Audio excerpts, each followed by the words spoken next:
Coming up on MilCyberSync, filling 700,000 positions, more on the ambitious goal set by the White House. Also ahead, the Army updating its curriculum to be better prepared in the face of global cyber threats. Those stories and more, so get ready to get in sync with MilCyberSync. You're watching the MilCyberSync podcast with Nick Thomas and Layla Gulen.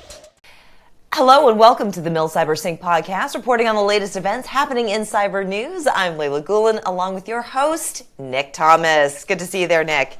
Good to see you too, Layla. How are you doing this week? Doing great. Another week in the books. Another week in the books, and it's been a big cyber week, so let's get started. Let's do it. Well, just a reminder, if you are listening to us on your favorite podcast app, make sure to like and subscribe. And if you're watching us on our YouTube channel, click on that notification bell for our latest posts.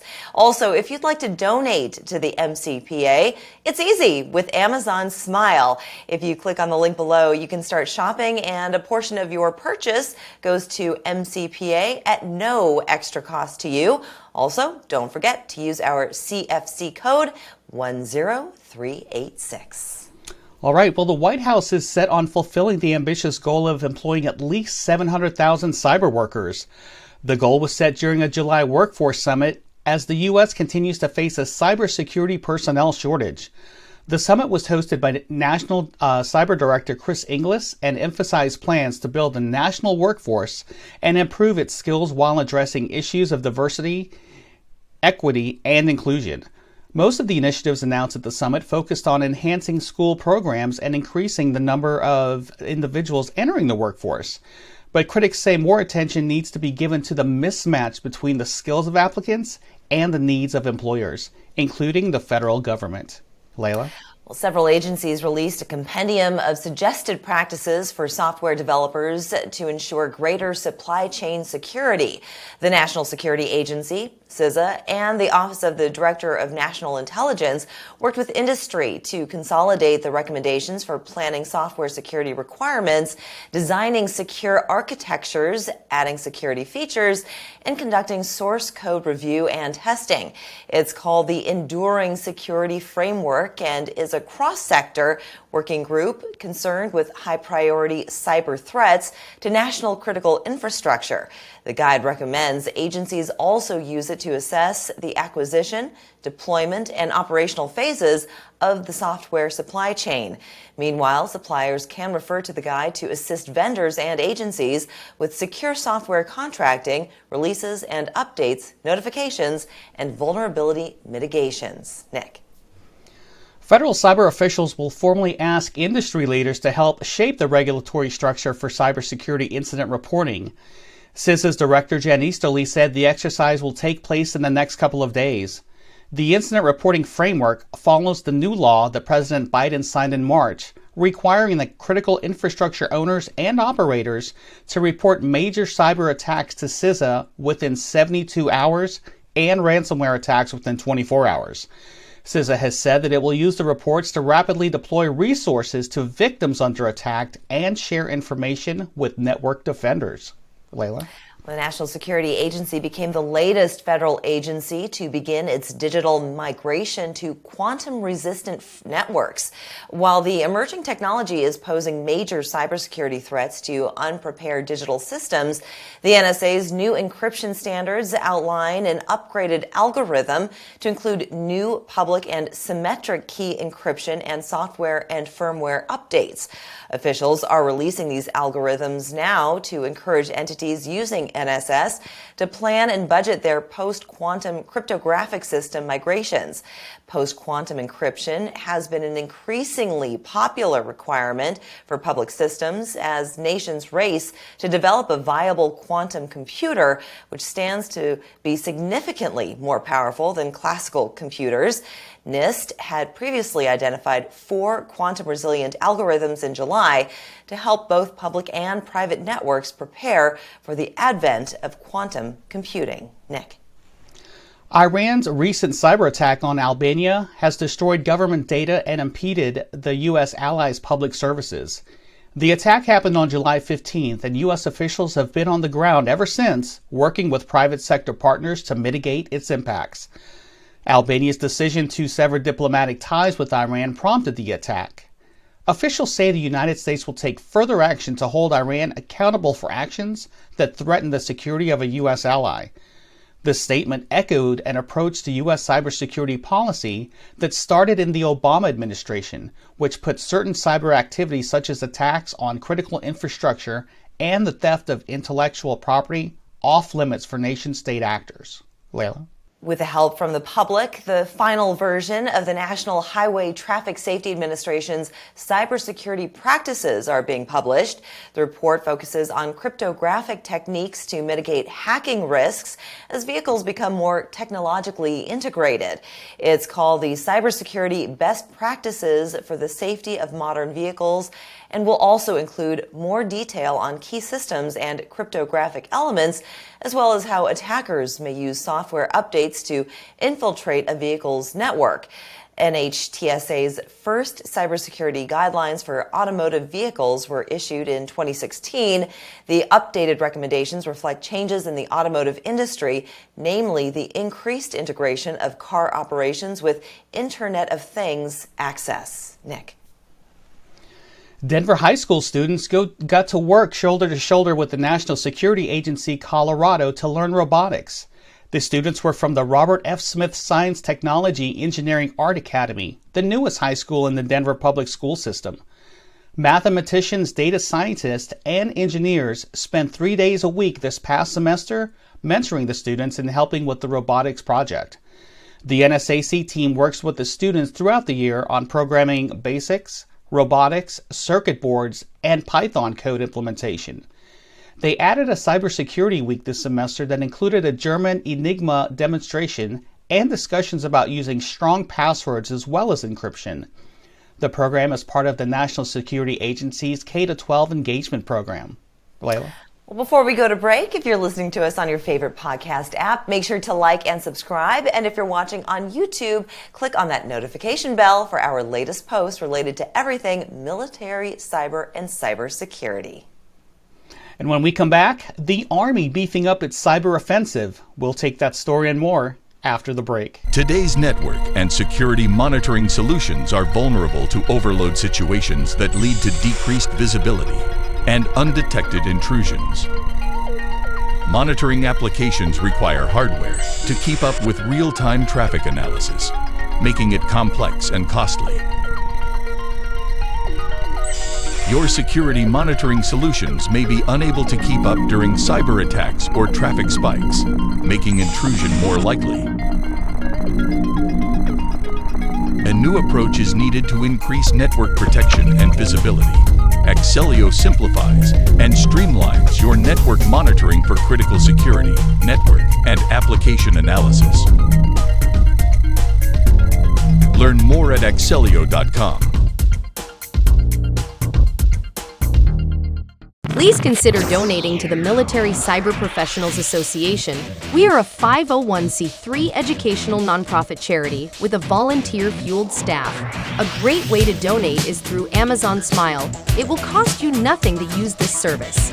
Also, if you're active duty military or a federal employee, we are on the Combined Federal Campaign pre-approved list. Consider a one-time donation or spread out across pay periods. Every little bit helps. Our CFC number is 10386.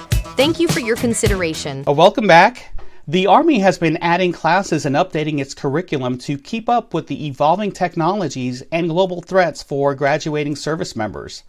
Officials say some soldiers tapped for the Army's toughest cyber jobs haven't been ready when they graduate and need to hit the ground running. These soldiers are often assigned to Cyber Mission Force national mission teams, cyber protection teams, and others.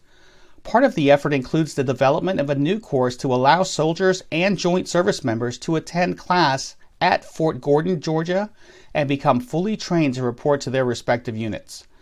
The course is in its pilot stage and being developed with U.S. Cyber Command. It will be taught across several locations, including Texas, Georgia, and Cybercom headquarters at Fort Meade, Maryland. Layla?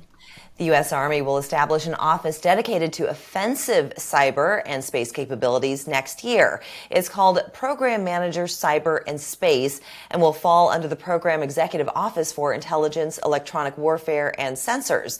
Offensive cyber is defined as cyberspace operations intended to project power by the application of force in or through cyberspace.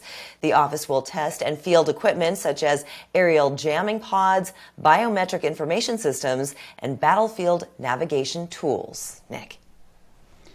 A sweeping study is being conducted of the U.S. Army's data and communications network modernization. The plan is to better understand all that is going on to upgrade communications and info sharing capabilities and identify where the next big steps may lie. The evaluation covers topics deemed critical to military superiority, including unified network operations, cybersecurity, cloud migration and adoption, data analytics, tactical radios, and satellite comms. Network modernization is among the Army's top priorities as it prepares for potential conflicts with technologically advanced opponents such as China and Russia. Other concerns include long-range precision fires and air and missile defense. The service has struggled with connectivity between its tactical and strategic hubs, as well as when bouncing from theater to theater. Layla? The Marine Corps stood up its second network-focused unit in Quantico, Virginia this week. It's all in an effort to modernize how it commands and controls its enterprise network. Now, a dedicated group will upgrade the Corps' ability to prevent and counter adversarial cyber attacks and minimize network disruptions and outages. The model was pioneered by the 1st Network Battalion out of Camp Pendleton, California. The network activity will command and control the Marine Corps Enterprise Network within the National Capital Region. The Marine Corps is establishing 3 network battalions and 3 network activities. The network battalions provide general support to the Marine Expeditionary Forces, while the network activities are assigned to a geographic region and tailored to the supported establishments. Nick. 19 U.S. Naval Academy midshipmen and 1 Marine sergeant joined together for a summer internship to further the Marines' mission of developing the best and brightest minds to lead defensive cyberspace operators. The training took place at Fort George G. Meade in Maryland for the Marine Corps Enlisted Commissioning Education Program. The 6-week program had each intern work with cyberspace operators in support of real-world missions to build their skills and bring fresh minds into the fight. The group dove into a problem set and developed a new capability to save Marfor Cyber over 1,500 working hours every year. Midshipmen are required to attend summer training and can be assigned to nuclear submarines or train aboard aircraft carriers and more. Layla? Colonel Candace Frost has been presented with the Billington Cyber Workforce Award. She was honored at a recent Billington cybersecurity event. Colonel Frost is the commander of the Joint Intelligence Operations Center at U.S. Cyber Command, where she's responsible for providing and producing the intelligence required to support the cyber commander and staff, subordinate component commands, joint task forces, and the national intelligence community. Congratulations to her. Well, congratulations to her. U.S. Army Reserve Chief Warrant Officer 5 Philip Brashear has just closed out 4 decades of service by being appointed as an honorary Chief Petty Officer. Master Chief Petty Officer of the Navy, Russell L. Smith, passed the baton during his retirement ceremony at the Defense Supply Center in Richmond, Virginia. Brashear closed out 40 years of combined service in the Navy Reserve, the Army National Guard, and the U.S. Army Reserve. If you remember, Brashear is the son of legendary Master Chief Navy diver Carl Brashear and the Navy's first Black American master diver. Well, if you're in the car listening and would rather watch, be sure to check us out on our YouTube channel. Find us at Military Cyber Professionals Association or MilCyber.org for all our content related to all things military cyber and cybersecurity. Be sure to like and subscribe and click on that notification bell for our latest posts. Also, if you'd like to donate to the MCPA, it's easy with Amazon Smile. If you click on the link below, you can start shopping and a portion of your purchase goes to MCPA at no extra cost to you. Also, don't forget to use our CFC code. It's 10386. Terrific. Well, that's going to do it for us. Thank you so much for watching and listening. You're now in sync with MilCyberSync. We'll see you again next week. This has been the MilCyberSync podcast, brought to you by the Military Cyber Professionals Association. If you're listening to us on your favorite podcast app, make sure to like and subscribe. And if you're watching us on YouTube, click on the notification bell for our latest posts. Please consider donating to the Military Cyber Professionals Association. We are a 501c3 educational nonprofit charity with a volunteer-fueled staff. A great way to donate is through Amazon Smile. It will cost you nothing to use this service. Also, if you're active duty military or a federal employee, we are on the Combined Federal Campaign pre-approved list. Consider a one-time donation or spread out across pay periods. Every little bit helps. Our CFC number is 10386. Thank you for your consideration. On this solemn day of 9/11, the Military Cyber Professionals Association remember all the souls lost and the heroes born on this day.